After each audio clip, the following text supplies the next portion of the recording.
So welcome everyone back once again to the Really Good Podcast. Today we had the final mountain stage of this year's Tour de France, and I don't know if you could say it was good, but it could have been worse. Yeah, I think so. I mean, I'm pretty split on this particular stage, but you had drama from the start because late last night, the call was put in by the Tour de France that because of an outbreak of, I'm not even going to try and pronounce the name, of the disease affecting cow livestock in the Col de Cèze area of France, they had to cut the stage short. So, to begin with, your stage distance in total was 129.9 kilometers. You had now a redone stage of 93.1 kilometers in total. And the first two climbs on the route, they were taken out. And you had an increased valley section before the Col du Pré. That's all you really need to know. Yeah. And the intermediate sprint was moved. I was kind of hoping it would be after the climbs for the sake of Lidl-Trek not controlling the first 12 kilometres of the stage. Yeah. But in the end, it was at Villars-sur-Douro, 12 kilometres into the day. So that was all Lidl-Trek had to do. Then the Col du Pré, or category 12.6 kilometres, 8%. Cormet de Roseland, 5.8 kilometres, 6.6%. And the typical finish to La Plagne at 19.4 kilometres, 7.2% average. And Lidl-Trek started to control things. Jonathan Milan took the intermediate sprint ahead of guess who? Biniam Girmay. Ahead of guess who? Anthony Turgis. No. Your typical trio. Jonas Abrahamsen did try getting involved, to be fair to him, and finished fourth, but then immediately attacked off them to get into the breakaway. So, clever move from Abrahamsen. Nobody else was that clever, though, because they didn't follow him, and he was reeled in before the Col du Pré, where UAE Team Emirates instantly set out their ideas to control this stage, because forward came Nils Pollitt, forward came Tim Wellens, and they were on a mission. Yep, splitting the peloton up very early on. And very early on, also dropping. I'm too dumb to remember exactly who it was they dropped. Well, they dropped loads of people, to be fair. Some of them their own domestiques. But Marc Soler was dropped for a brief bit, but then made it back on. Pavel Sivakov was dropped super early. Visma Lease bike domestiques were getting dropped. Though. Eduardo Affini. Matteo Jorgensen, though, was the big name to be off the back. He is not having a good end to this Tour de France. No, honestly, he looks paler than a sheet, so I think he's struggling with some illness.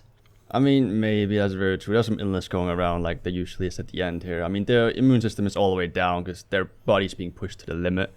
But I feel like Jorgensen is very similar to last year where there was so much hope and he just doesn't deliver, like, pretty much at all. He hasn't done much this tour to really, I think, give him that co-captain prestige, if you ask me personally. Yeah, I wonder whether, like, the reason they used him up so early was because that they knew that he perhaps didn't have it on the longer climbs. So wanted to use him while Pogacar was worried that they were doing dual leadership. And I think, in hindsight, Visma played that really well of making Pogacar react to the Jorgensen attacks, probably thinking he was stronger than he actually ended up being. Yeah, they need someone stronger. Someone, please, anyone. Well, the strongest at that point was a trio that went up the road. Victor Campenaerts tried, could not make it, and was in a little bit of a group chasse patate for a while in the second group with the likes of Michael Storer, Tobias Foss, Bruno Amirai. But three riders shone and made it into the breakaway of the day on the Col du Pré. Lenny Martinez, without assistance from the team car this time, Valentin Paripantra and Primoz Roglic. Paripantra bridged across just before the summit of the Col du Pré, where Lenny Martinez took maximum points, probably out for revenge after his 8-point deduction yesterday. Yeah. But Roglic in the break again. Is this Red Bull Bora Hansgrohe throwing everything they've got at Oscar Only? I think they're just throwing everything at the wall at this point and see what sticks. It's worked once. We know Roglic is strong. But also, I think he was just used up too much from the previous stage or stages that today it was a bit over the top. But I think it was a I think it was fair to do. Don't think if he wasn't there, like if he was in the peloton, I don't think it would have been much different, the result. So I don't see why they shouldn't do it, to be fair. I respect them for doing the move, certainly, but in the end, you probably couldn't have bargained for a UAE Team Emirates of all teams. I was expecting Visma Lease Bike to control this, but it was UAE Team Emirates that never let the gap go more than sort of anything more than a minute 10, really, to Primoz Roglic, and probably shades of his Jumbo Visma time, where Pogacar's UAE Team Emirates were monitoring his every move. But Roglic made it over the Col de Roseland, then swiftly dropped the 2 featherweight Frenchmen on the descent. And on that descent, Tim Wellens had a motorbike in front of him. Primoz Roglic did not have that, so the gap stayed at just under a minute. And then as soon as they hit the flat section, Tim Wellens went kapow, smashed him into the ground, and caught Primoz Roglic, which meant it was all together at the foot of La Plana. Yeah, because Roglic went so fast down the descent. I didn't. They also mentioned they didn't really have many cameras at the peloton group. I think I missed it whenever they showed it, but I didn't see much. But what I did see was Roglic just sending it down, and Martinez and what's his name, Parpenter could not follow. Well, they were barely following, anyways. But yeah, I think he might have ended up being cooked with that motorcycle if that's the case. For sure. Yeah, it didn't look like he was going like 1,000,000% down the descent either, because he was kind of still leaving a little bits of road out wide and not taking the like prime lines. Wellens wasn't doing so either, but it still felt like he was kind of waiting up on those two guys. In the end, they were reeled in by Wellens, and Rodlic's stage hopes were over, and he couldn't really hang on for GC, which we will get to later on. But UAE Team Emirates controlled this stage literally the whole day. Visma Lease Bike didn't really get a sniff. But there was a brief moment on the Roseland, if I can go back ever so slightly. Kevin Vauquelin had been dropped, and forward comes Andreas Leknesund, and there is 2 minutes of gloriousness on British comms, where they're trying to work out what Andreas Leknesund is on the front for. And the general consensus is, are they going for the stage? Surely Uno X are not going for the stage with Pogacar here. It's Vauquelin GC. Oh, right, okay. Oh, right. So Uno X saw the opportunity and took it, to be fair to them. So UAE had a brief bit of help on the Roseland through Andreas Leknesund, but in the end, Tim Wellens went, that's enough, Andreas, and up the tempo once again to catch Roglic. Yeah. So La Plana, everybody together. A clean slate for everybody to go. 19.4 kilometers, 7.2%. Who is the best climber? Definitely not Primoz Roglic at this point in time. He dropped, I don't remember exactly the kilometer mark, but quite early on the climb. And Felix Gall was like, oh yeah, let's go. Let's get it. And they went up with, I don't remember what the names of his two teammates were exactly. It was they actually had the most teammates in the peloton at the foot of the climb. They had 5 guys. It was, let me rack my brains, Gal, Berthe, Parry Pantra, Armirai, and Callum Scottson. And in the end, Armirai was caught from the breakaway, so didn't really have anything. Berthe set it up early on and put Gal in decent position at the foot of the climb. And then it was over to Scottson and Parry Pantra, who lifted the tempo. UAE were just down to Jonathan Narvaez, and Gal's team went to the front and set their stall out. Fair play, Decathlon. Yeah, fair play. There was also a radio message about they needed at least, was it 2 or 3 minutes to Primoz? I think it was 3, yeah. 3? And it seemed like they ended up just being the mission for Felix Gall and his mates there. As soon as they end up, I think the gap was around 4 or 5 roughly, when Gall suddenly just went to the back, like, okay, I've done the job. The 5th place is secure, and but the pace they set was really almost help for Pogacar. Indeed, Pogacar was getting help from Uno X and Decathlon. Callum Scottson just putting down the adverts for UAE Domestique. Luxury. He was getting the red carpet rolled out. Oh yeah. But it was the red-ish jersey. It's a very, very loose connection here. It's a reddish jersey that goes up the road. on the wheel of Pogacar and Vingegaard, and the first attack was from Timo Arendsman, but it was closed by Pogacar and Vingegaard, which I think was a hallmark of intent from Tadej Pogacar, that he wanted the stage win. Yeah, I think he very clearly won the stage, but he also noticed that Vingegaard he won his revenge, I think, for all the mountain stages where Pogacar has just been sitting his wheel and attacking at the end. It seemed Vingegaard was like, okay, I'll do the same to you, see how you like it. And he was not planning on helping at any point, I think, during this entire climb, no matter what happened. Yeah, he was glued to the wheel. It was like watching tours of the past with Vingegaard stuck in the wheel of Pogacar, just following. Yeah. But Arendsman tried again, and Pogacar and Vingegaard responded once more. And it was third time lucky for the Dutchman, who broke away and instantly got a 30-second gap as Pogacar and Vingegaard started looking at each other. That allowed Onley and Lipovic to get back to Jonas Vingegaard and Tadej Pogacar. And I think it allowed Felix Gall and Tobias Johal and Johannesson to come close with Ben Healy as well. There was a 7-man group for a long time on the climb.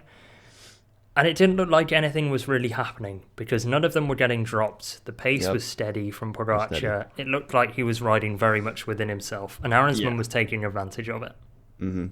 Yep. I think, like the Danish commentators described, we all know, but Jonas and Vingegaard and Pogacar can ride at this steady pace up a steep percentage where they're in this zone, let's call it zone 3, whatever, and everyone else will be riding in the zone above that. So that means Tadej can keep this pace all the time while not really getting too tired, while everyone's behind him, aside from Jonas, will be suffering. But that wasn't enough for Tadej because he decided to up the pace one more time, just a little while, which dropped Felix Gall, Ben Healy, and mostly those two, I guess, and Tobias Johannesson. Yes, it was Ben Healy that was hanging off the back first already, I think, with the increase in pace. And then Gall and Johannesson couldn't have it. And then Pogacar, I think, tried an acceleration just to see how everybody was. And Vingegaard and Onley followed it. Florian Lipovic decided to set his own tempo, possibly knowing that Jonas Vingegaard was sitting on Pogacar's wheel and that they were going to slow down. And that might have proved to be the tactical decision of the race from Florian Lipovic, a man who's not been in cycling for too long, but has made the right decision on this stage. Some ball knowledge right there, that's for sure.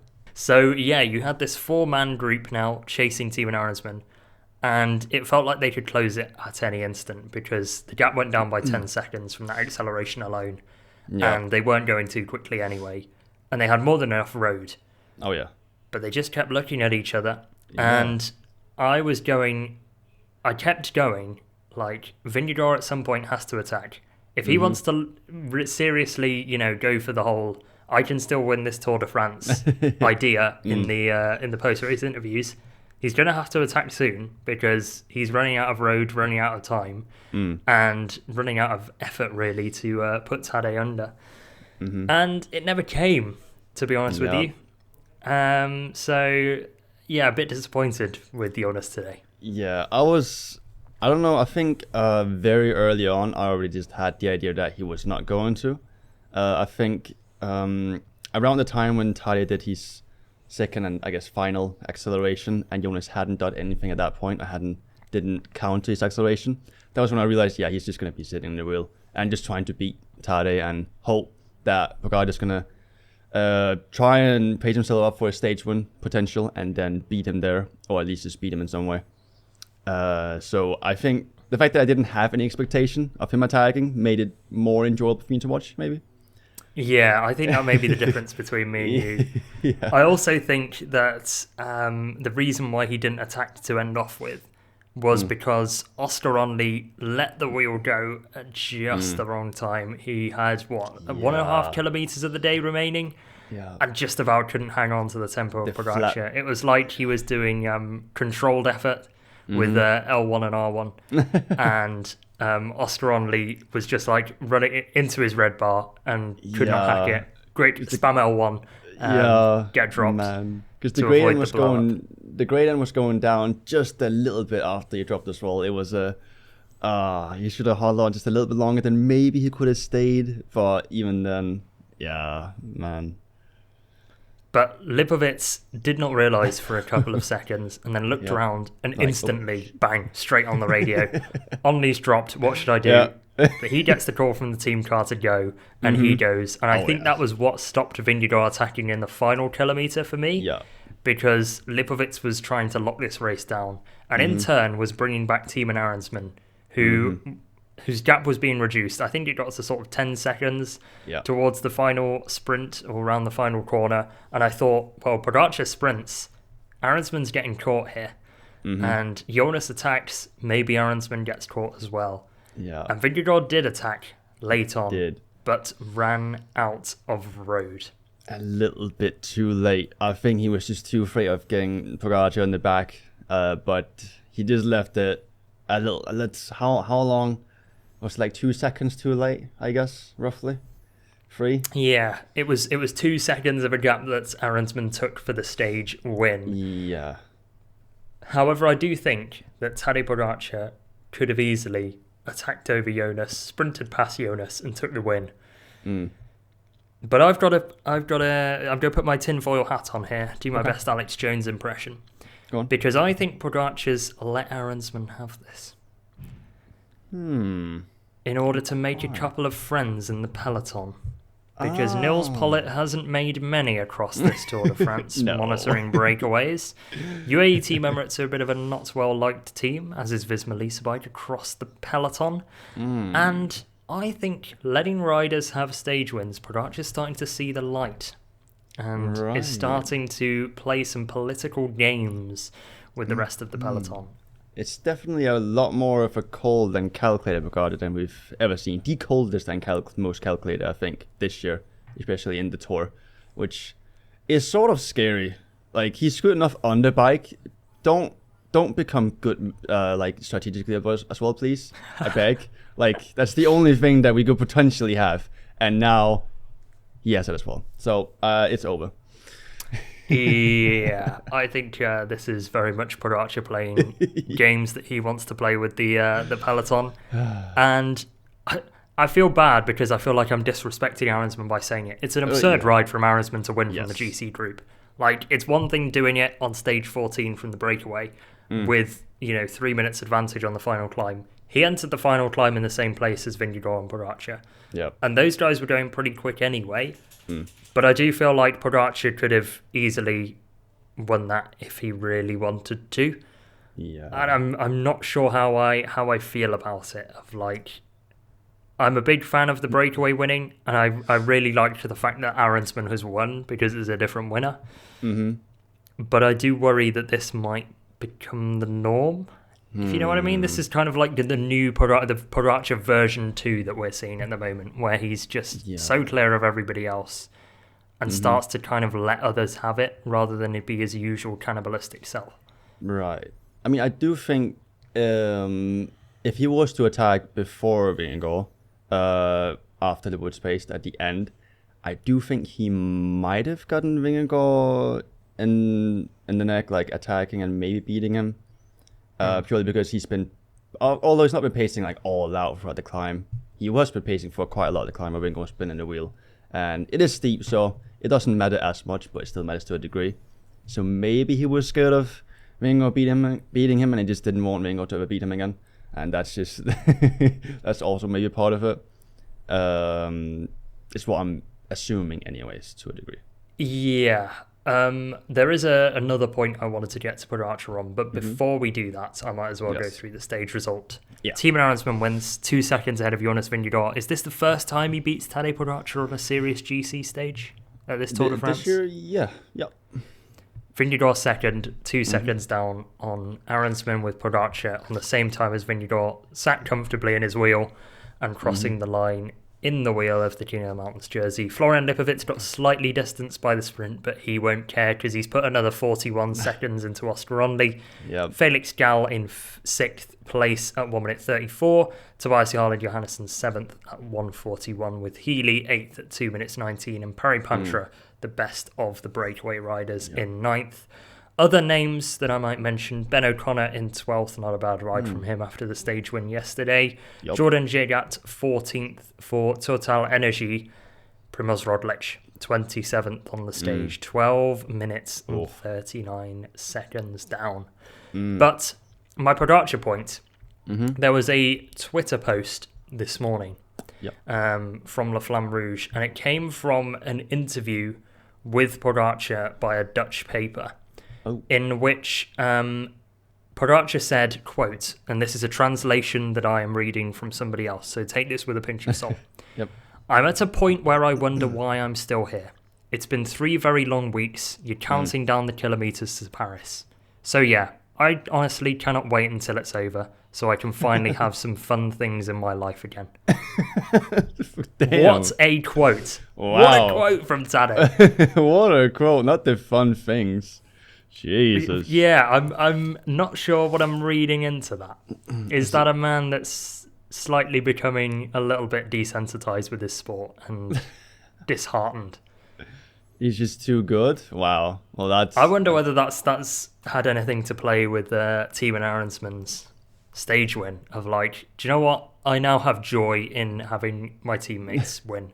And he did say that with Wellens, actually, about how he enjoyed the Wellens win more than his own. Yeah. So is this a new Pogacar we're seeing? I mean, you even heard in the radio when Wellens was up the road, Pogacar screaming, "How is he doing? Is he going to win?" I bet he's doing fabulous. So yeah, I think honestly, at this point, he might have just done too much. He might find it too easy, which is just a even scarier thought than initially. I don't know. That's all bad. I am saying though is, if Mark Cavendish ever listens to this podcast and he gets to this bit, he will be clapping his hands and kicking his feet in glee at the fact that his Tour de France stage record might not be beaten. Where are we at? How many stage wins does Pogacar have at this point in time? That is a fantastic question, and one that I can answer for you. He's got 21, which compared to Cavendish, of course, we all remember the record, which is why I'm having to Google it, 35 for Mark Cavendish. So Pogacar needs 14. Bear in mind, he's got his 21 wins across 6 tours. So he's averaging just under, what's that, 5 wins a tour? 5 wins a tour? And he probably could have gotten like 3 more at least this tour than he has. Yeah, and he's 26, I think. Right. Cavendish, you better pray both hands all day. Well, Jonas Vingegaard racked up his 14th second place on the Tour de France with this result. So nice job from him. Can you beat that record of most second places in the Tour? Is that a thing? Can you go for him it? Against Wout Van Aert, just scrapping. No holds barred, tables, ladders and chairs. Who can finish second? Wout Van Aert will be sweating. His iconic name. Oh, it's in the wind.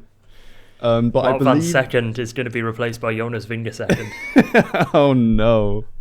I believe the Danish commentators mentioned that the last time Vingegaard finished in front of Pogacar, aside from today, was the one stage he won last year in the sprint, in the Tour. Interesting. Oh, what the one where he like came from the top rope to beat him. Basically, that's the last time. So So GC.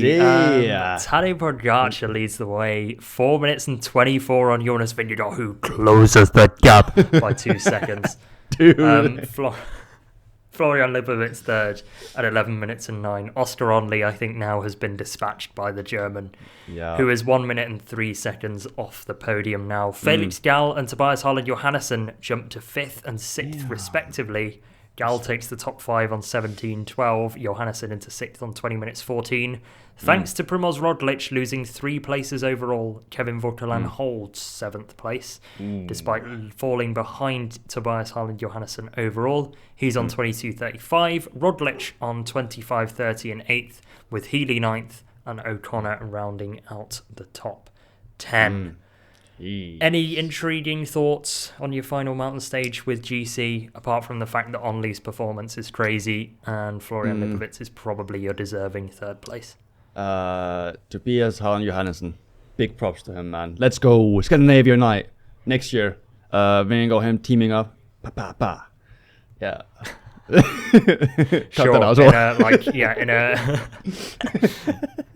In like an Uno X Visma bike combo. Exactly. Doing it for the Scandies. Exactly. That sounds like a slur, the Scandies.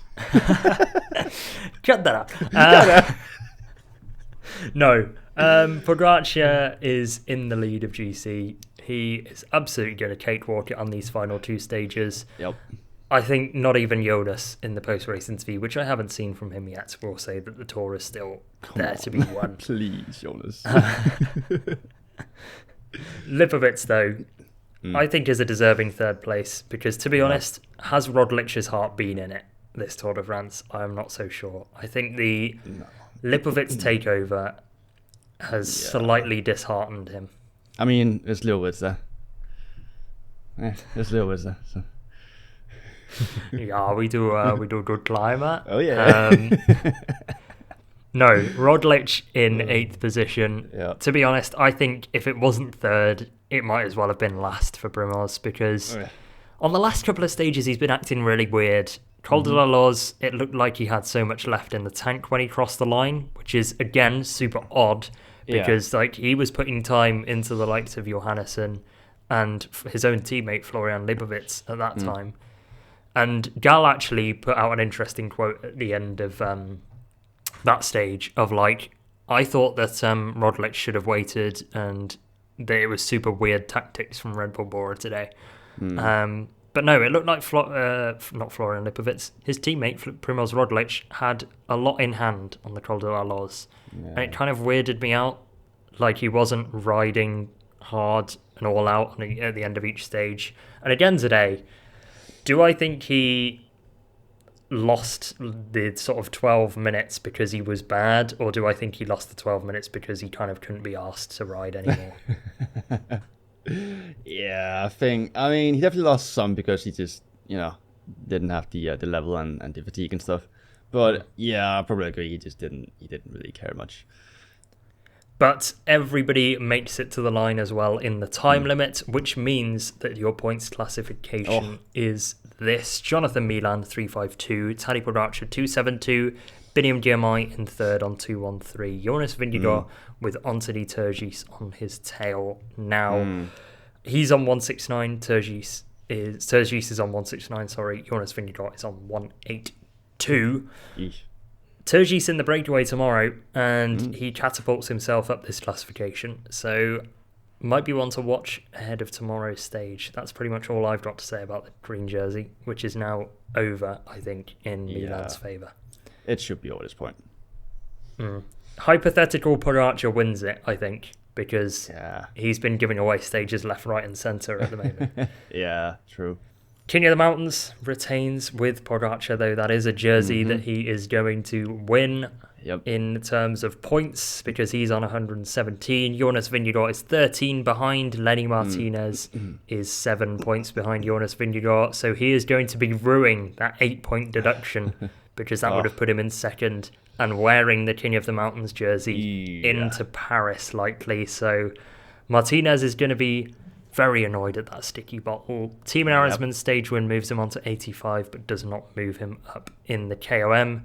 So Pogacar is taking 2 jerseys. Meanwhile, Lipovitz has the white jersey locked down. 1 minute and 3 clear of Osterandi with Vauquelin retaining third. Final thoughts on the stage, Lucas? I mean, it was an okay stage. I feel like it could have been worse. Again, I wasn't thinking Jonas was going to go for GC. I was expecting him to go for this stage. So I'm kind of disappointed it didn't full on go for this stage, but I think I would give it like a 7. I think because yesterday was 6.5, like a 7 is fine for me. Maybe 7.5. That's stretching it though. I think if yesterday was 6.5 for me, today was 6. Oh, worse.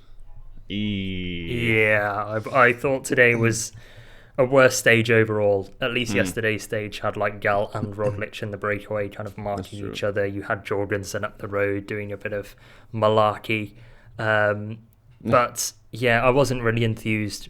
And at the end of the day, I do worry that people will look back on this Tour de France, and this is me going a very sort of deep right now. Pause. People will be looking back at this Tour de France, and I think they'll look back at it and say that wasn't the greatest tour. Yeah. I think if you watch it stage by stage, it's a really enjoyable race. But I think people will look back at it worse than it actually was, if you get what I'm trying to say, because the GC battle has been non-existent. Yeah, I agree. But speaking of 6 out of 10, how did your fantasy team I will take it for me. Yeah, if we're going off the back of 6th, I was 8th today in the Lukas Plays fancy league. Almost broke the 1,000-point barrier. Unfortunately, Emil Verstringer's points hasn't gone through, so unless he's pulled out a miracle for me, which he has, I've gone over the 1,000-point barrier. Thank you very much, Emil Verstringer. And 6 out of 10, I'm 6th now. Wonderful. Finally got myself a link. Pogacar on my stage winner bonus, 386 points. Florian Lipovic, thank you very much. I didn't end up picking Oscar Onley. And, yes. Who? Got away with one there. Yeah. Lipovic on 183, Jonas Vingegaard on 264, Lenny Martinez in the breakaway for 127, Anders Johannesson on 6, Aurelian Perry-Pantra, I don't know where he's picked up the 54 points from. He was actually 13th. That's where he's picked up the 54 points from. Verstringer on 9 and Velasco on 11 for a total of 1,040 points. Oof. That's pretty good. I have some sad news on my part. It's a wait. I don't have sad news. Wait a second. I have great news. I was sitting between buying someone for this stage, and I did. I was sitting between 50-50, Ben Healy, Aronsman, and I picked Aronsman. I thought I picked Ben Healy, but I indeed ended up going with him. I didn't captain him though. I captained Tadej Pogacar. But we got Pogacar 386 points. Castrillo 1. Vingegaard 264. I did have to sell. Who did I sell? Lenny Martinez for Aronsman. But double the points. I'll take it. Aronsman 314 without any bonuses. And then it was 183. Which brings me up to one stage, 1,159 points. Phew. Nice job. And on the overall rankings, up to 15th. Whew, previous stage that did some damage, but we take it. Phew. So now that the mountains are over, yep. Are you thinking of making any changes? Well, I have one transfer left. I don't know who I would transfer at this point. Maybe someone for next stage. I'm assuming it's going to be a breakaway stage. If I could be cheeky and go with the pick that I've picked a lot of times, Kasper Asgreen. Once again, hopefully this time he does something. Then that might be the substitution I'll make. But I don't know if I'm bold enough to do it. Yeah, I've got one transfer left as well, and I think Velasco is on the chopping block, which will give me 11 to go. The problem is I've got 2 7 guys, and I'm not going to be getting anything worthwhile with that. So if we're looking at sprinty breakaway guys who are at 11, I'm looking at Chris Nylands for breakaways. I'm looking at Tobias Lund Andersen if it's a sprint. Ooh, that's not a bad shout. But I think I might go for breakaways. Yeah. I'll save that for later in the pod. We'll, on the next pod episode, I'll update you on who I go and sign. I am very close to switching out Castrillo for Asgreen and making that my final transfer. I think I'm doing it. It's happening live. Selling Castrillo. And we put in Kasper Asgreen as the final transfer for this year's fantasy team. Do me proud, nice, my boy. Indeed. Do me proud. Also, captain. Come on now. Tomorrow, he's winning. Captain Casper reporting for duty. And he will be reporting for duty on stage 20, which is 184.2 kilometers, starting in Nantua and ending in Pontarlier. Lots of climbs, very up and down this route, starting with the Category 3 Col de la Croix de Serra, 12.2 kilometers, 4.1%. Crazy that it's given a Category 3 label, but whatever. Yeah. Then Category 4, Col de Vaffin, 5.6 kilometers, 4.3%. Then the intermediate sprint, so I think Jonathan Milan and Little Trek are in a bit of trouble there because the road does go uphill. The Col de Tiesi, Category 2 label this time, 3.5 kilometers, 9%. That is where the damage is going to be done, I think. And then one more categorized climb. But you don't really look at the categorized climbs because it is so up and down that it might offer up the opportunity for a punchy breakaway rider, I think. I'm counting on the breakaway, and I'm counting on someone escaping at the end and going solo, and that one being Kasper Asgreen. That is my prediction. Cold. Done. Fair enough. I mean, I am looking at this and wondering who I can pick for this particular stage. I'm going to go Nielsen Paulus, fellow EF Education Easy Post rider. He's been silent this whole Tour de France. Yes. And he'll probably be silent on this stage as well now I've picked him. But whatever. Nielsen Paulus, do be proud, my friend. That's a very valid pick. Very valid. Okay, thank you all for tuning into another episode of the Really Good Podcast. We have the penultimate stage up tomorrow, which we will be covering, maybe depending on what happens in the same episode as the Champs-Élysées. We'll see. But thank you all for tuning in. Don't forget to like the video and subscribe and give us 5 stars, all that great stuff. And we'll see you all next time with the next pod. Take care, everyone.